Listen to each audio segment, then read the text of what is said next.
all roads to the Trump assassinations lead to one thing alone.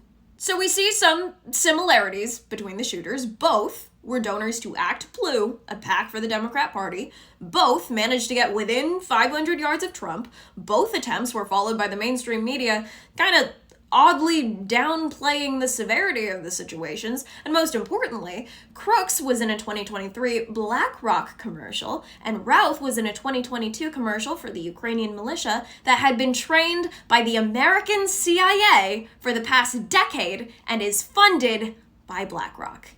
Here's the explanation.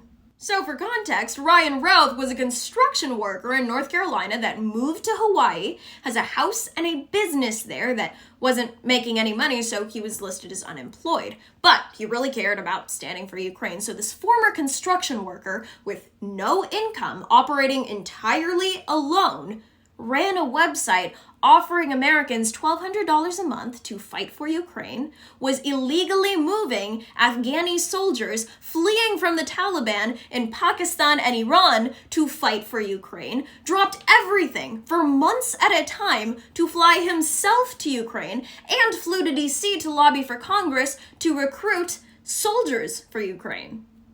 He also has about 100 criminal filings, including a 2002 arrest for possessing a weapon of mass destruction, as most construction workers do, and he obviously still has weapons, and not only is he still allowed to vote, but to vote in North Carolina as recently as this year, even though he's a resident of Hawaii.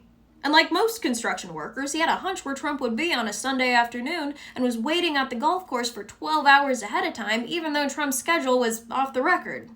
The most probable explanation is tied to BlackRock.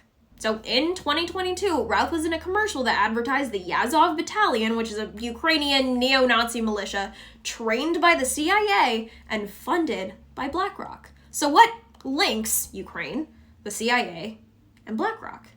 Well, ever since the Cuban Missile Crisis, the dissolution of the Russian Empire has been an American priority because they have nukes aimed at us. Now, BlackRock essentially owns the US government, considering the top economic advisors for the Biden-Harris admin come from BlackRock. BlackRock wants the oil and rare metals in eastern Ukraine because it owns companies that sell oil and rare metals. So last year, BlackRock paid Ukraine $500 billion in exchange for all of Ukraine's main assets and put Ukraine in permanent debt to BlackRock. And since BlackRock owns our government, our CIA is BlackRock's personal military. And troubled souls like Routh and Crooks are groomed to be useful pawns that exist to look like random eccentric people and take the sole blame for carefully crafted crimes like attempting to extinguish the primary threat to the mega monopoly that not only runs our government, but the world. Hence, after Crooks died and was supposed to be examined by the House Task Force, the FBI took the body and cremated it in secret. Not only law enforcement knew until 13 days after. Nobody sat his parents down and asked them why their kid had bombs or how he got the money for this, and they never will.